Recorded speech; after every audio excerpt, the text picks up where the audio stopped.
Le conseil municipal du Mans a validé ce matin la vente des terrains de la Pince-Nardière, le site d'entraînement du Mans FC. Pour la ville du Mans, l'opération est équilibrée et n'aura aucune répercussion sur les impôts payés par les habitants.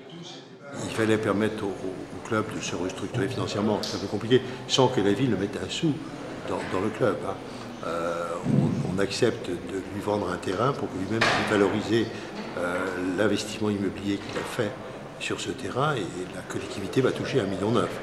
Donc de ce côté-là, financièrement, c'est un apport pour la municipalité.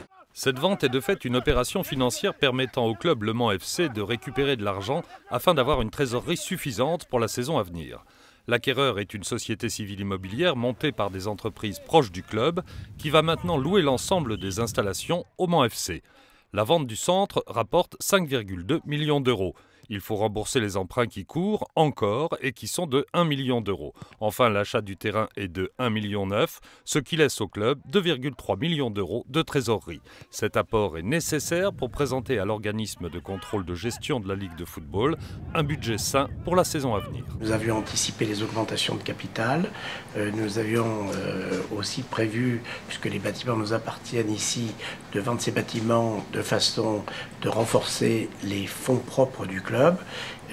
Et ensuite de leur démontrer que le budget que l'on présentait était un budget possible, réalisable et avec des objectifs qui étaient nettement moins ambitieux que ceux de l'année précédente et qui collaient mieux à la réalité économique du moment. Bien entendu, les joueurs continueront à bénéficier des installations, rien ne change au niveau de l'entraînement pour le club.